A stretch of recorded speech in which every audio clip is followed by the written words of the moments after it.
আসসালামু আলাইকুম। আপডেট বাংলা সংবাদে আপনাকে স্বাগত। শুরুতেই শিরোনাম, পরে বিস্তারিত। হাসিনাকে ফুল স্টপ করতে ভারতকে বার্তা দিবে সরকার। এদিকে তিস্তা চুক্তি ও পানির হিস্সা আদায়ে ভারতের সঙ্গে মাথা উঁচু করে কথা বলবে বাংলাদেশ। এছাড়া ডেভিল হান্ট অভিযানে সারা দেশে 1308 জন গ্রেপ্তার। আরও থাকছে, ভারত বাংলাদেশের সাহায্য ছাড়া চলতে পারবে না বলল ত্রিপুরার মুখ্যমন্ত্রী। এবং সর্বশেষ জানিয়ে দেব, অরাজকতায় জ্বলছে বাংলাদেশ, ডেভিল হান্টে প্রচুর গ্রেপ্তার, এখন কি পরিস্থিতি। শিরোনাম শুনছিলেন, এবার বিস্তারিত। হাসিনাকে ফুল স্টপ করতে ভারতকে বার্তা দেবে সরকার। সম্প্রতি ভারতে পালিয়ে যাওয়া সাবেক প্রধানমন্ত্রী শেখ হাসিনা বিভিন্ন প্ল্যাটফর্ম ব্যবহার করে বক্তব্য দিচ্ছেন। গত 5 ফেব্রুয়ারি নিষিদ্ধ ঘোষিত ছাত্রলীগ ও আওয়ামী লীগের ফেসবুক পেজের মাধ্যমে কথা বলেন তিনি। এই নিয়ে দেশে নতুন করে তৈরি হয় উত্তেজনা। ওই দিন রাতেই ক্ষোভে সাধারণ মানুষ ধানমন্ডির 32 নম্বরে শেখ মুজিবুর রহমানের বাড়ি গুড়িয়ে দেন। এছাড়া তার এই বক্তব্যের পর ঢাকা ও দিল্লিতে বাংলাদেশ ভারতের দূতকে পাল্টা তলবের মুখে পড়তে হয়েছে। এমন পরিস্থিতিতেই আগামী সপ্তাহে ওমানের রাজধানী মস্কোতে অন্তর্বর্তী সরকারের পররাষ্ট্র উপদেষ্টা তৌহিদ হোসেন ভারতের পররাষ্ট্রমন্ত্রী এস জয়শঙ্করের সঙ্গে বৈঠকে বসতে যাচ্ছেন। ভারতের মাটিতে বসে দেশের বিরুদ্ধে উস্কানিমূলক বক্তব্যের কতটা প্রভাব পড়বে দুই দেশের পররাষ্ট্রমন্ত্রীর পর্যায়ের বৈঠকে, এটাই এখন আলোচনার বিষয় হয়ে দাঁড়িয়েছে। কূটনৈতিক সূত্রগুলো জানিয়েছে, আগামী 16 ও 17 ফেব্রুয়ারি ওমানের মস্কাটে ইন্ডিয়ান ওশেন কনফারেন্স হবে। সেখানে পররাষ্ট্র উপদেষ্টা ও ভারতের পররাষ্ট্রমন্ত্রী যোগ দেবেন। কনফারেন্সের ফাঁকে দুজন বৈঠকে বসবেন। উভয় পক্ষ ওই বৈঠকের বিষয়ে সম্মত হয়েছে। জানা গেছে, এস জয়শঙ্করকে শেখ হাসিনাকে ফুল স্টপ করানোর বার্তা দেবে পররাষ্ট্র উপদেষ্টা তৌহিদ হোসেন, যাতে ভারতের মাটিতে বসে তিনি এমন মন্তব্য না দেন যাতে দেশ অস্থিতিশীল হয়। এই বিষয়ে পররাষ্ট্র মন্ত্রণালয়ের জনকূটনীতি অধিবিভাগের মহাপরিচালক ও মুখপাত্র রফিকুল আলম বলেন, সাবেক প্রধানমন্ত্রী ভারতে অবস্থান করে বিভিন্ন সময়ে রাজনৈতিক বক্তব্য প্রদান করছেন, যা বাংলাদেশের জনগণ ভালোভাবে নিচ্ছে না। গত 5 ফেব্রুয়ারি তার বক্তব্যকে কেন্দ্র করে ধানমন্ডির 32 নম্বরে যে পরিস্থিতি তৈরি হয়েছিল সে বিষয়ে অন্তর্বর্তী সরকার এরই মধ্যে অবস্থান পরিষ্কার করেছে। এ বিষয়ে 6 ফেব্রুয়ারি ভারতের পররাষ্ট্র মন্ত্রণালয় একটি মন্তব্য অন্তর্বর্তী সরকারের নজরে এসেছে। তিনি আরো বলেন, বাংলাদেশের অভ্যন্তরীণ বিষয়ে ভারতের পররাষ্ট্র মন্ত্রণালয়ের এই বক্তব্য প্রদান অপ্রত্যাশিত এবং অনাকাঙ্ক্ষিত। আমরা প্রতিবেশী দেশটিতে নানা ধরনের বিরূপ পরিস্থিতি হতে দেখেছি, কিন্তু বাংলাদেশ কোনো রাষ্ট্রের অভ্যন্তরীণ বিষয়ে সরকারিভাবে কোনো বক্তব্য প্রদান করে না। অন্যদের কাছ থেকেও বাংলাদেশ একই ধরনের ব্যবহার প্রত্যাশা করে। তিস্তা চুক্তি ও পানি হিস্সা আদায়ে ভারতের সঙ্গে মাথা উঁচু করে কথা বলবে বাংলাদেশ।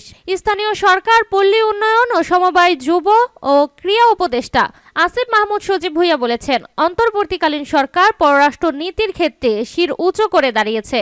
তিস্তা চুক্তি বাস্তবায়নে এবং পানির হিস্সা আদায়ের ক্ষেত্রে ভারতের সঙ্গে মাথা উঁচু করে কথা বলবে বাংলাদেশ।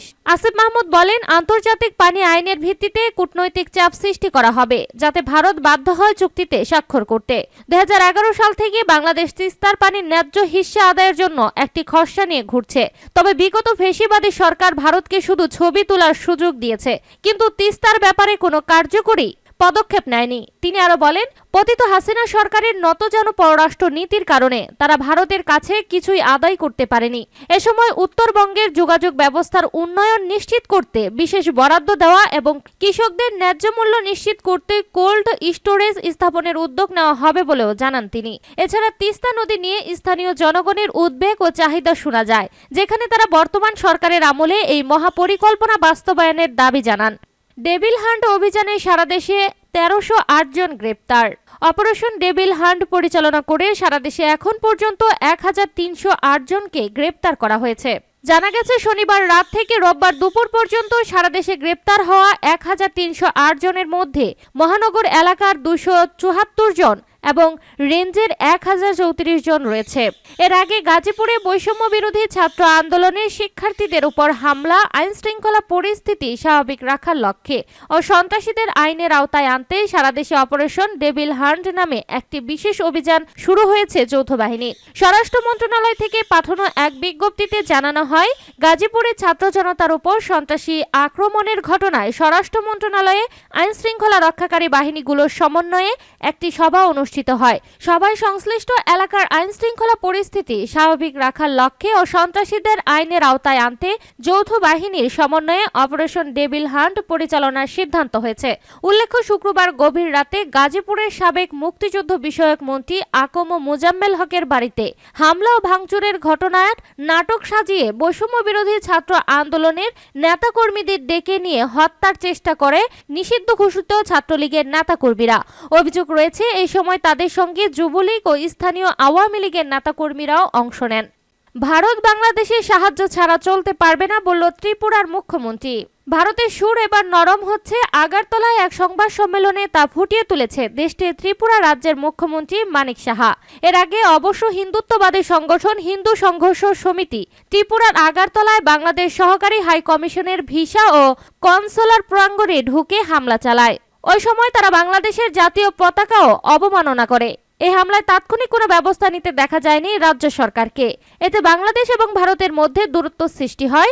শেষ অবধি নিরাপত্তাহীনতাজনিত কারণে ভিসা ও কনসুলার সেবা কার্যক্রম বন্ধ করে দেয় বাংলাদেশ। তখন বেশ শক্ত অবস্থানে থাকে ত্রিপুরা রাজ্য সরকার সহ ভারতের কেন্দ্রীয় সরকার। উল্টো দিকে চাপ সৃষ্টি করে বাংলাদেশ। 1 মাস পার হতেই সেই চাপ নতজানু হয় রাজ্য সরকার। এমনটাই আভাস পাওয়া যায় ভারতের ত্রিপুরা রাজ্যের মুখ্যমন্ত্রী ডক্টর মানিক সাহার কণ্ঠে।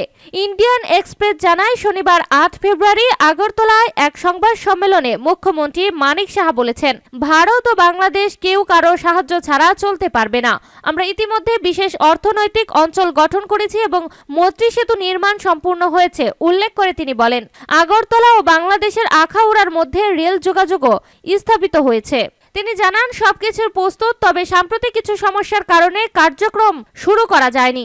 আমি নিশ্চিত পরিস্থিতি স্বাভাবিক হলে এইসব প্রকল্প কার্যকর হবে, কারণ বাংলাদেশ ও ভারতের সহায়তা ছাড়া চলতে পারবে না। ত্রিপুরার মুখ্যমন্ত্রী জানান, বাংলাদেশ ও ত্রিপুরার মধ্যে সংযোগ স্থাপনকারী বেশ কিছু প্রকল্প বর্তমানে স্থগিত রয়েছে।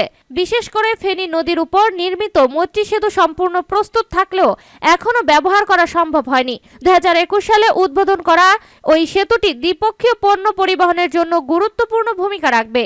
তিনি আরো বলেন, ফেনী সেতু, সাবরুম ইন্টিগ্রেটেড চেকপোস্ট, সিপাহীজলা জেলায় আন্তর্জাতিক অভ্যন্তরীণ জলপথ পরিবহন সহ বেশ কয়েকটি প্রকল্প উদ্বোধন করা হয়েছে বা সম্পূর্ণ হওয়ার পথে রয়েছে। তবে গত বছর বাংলাদেশে শেখ হাসিনা সরকারের পতনের পর থেকে এইসব প্রকল্পের অগ্রগতি থমকে আছে। আমরা আশা করছি শীঘ্রই পরিস্থিতি স্বাভাবিক হবে এবং প্রকল্পগুলো কার্যকর করা যাবে।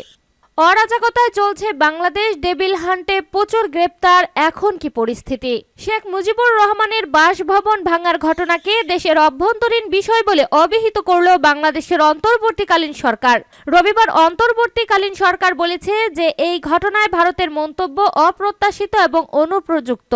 গত বুধবার রাত থেকে বাংলাদেশে হিংসা ছড়িয়ে পড়েছে। হাজার হাজার বিক্ষোভকারী ঢাকার শেখ মুজিব রহমানের 32 ধানমন্ডির বাসভবনে আগুন ধরিয়ে দেয়। শেখ মুজিবুর রহমানের বাসভবন ভাঙার ঘটনাকে দেশের অভ্যন্তরীণ বিষয় বলে অভিহিত করে। শনিবার অন্তর্বর্তীকালীন সরকার বলেছে যে এই ঘটনায় ভারতের মন্তব্য অপ্রত্যাশিত এবং অনুপযুক্ত। বুধবার রাত থেকে বাংলাদেশে হিংসা ছড়িয়ে পড়েছে। বিদেশ মন্ত্রকের মুখপাত্র রণধীর জয়সওয়াল বলেছিলেন, এটা দুঃখজনক যে 5 ফেব্রুয়ারি শেখ মুজিবুর রহমানের ঐতিহাসিক বাসভবন ধ্বংস করা হয়েছিল।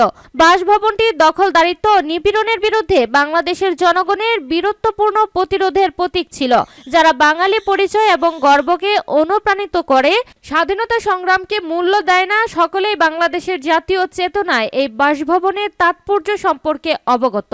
বাংলাদেশ বিদেশ মন্ত্রকের মুখপাত্র মোহাম্মদ রফিকুল আলম বলেছে যে এই বিষয়ে 6 ফেব্রুয়ারি 2025 তারিখে জারি করা ভারতের বিদেশ মন্ত্রকের বিবৃতি অন্তর্বর্তীকালীন সরকারের নজরে এসেছে।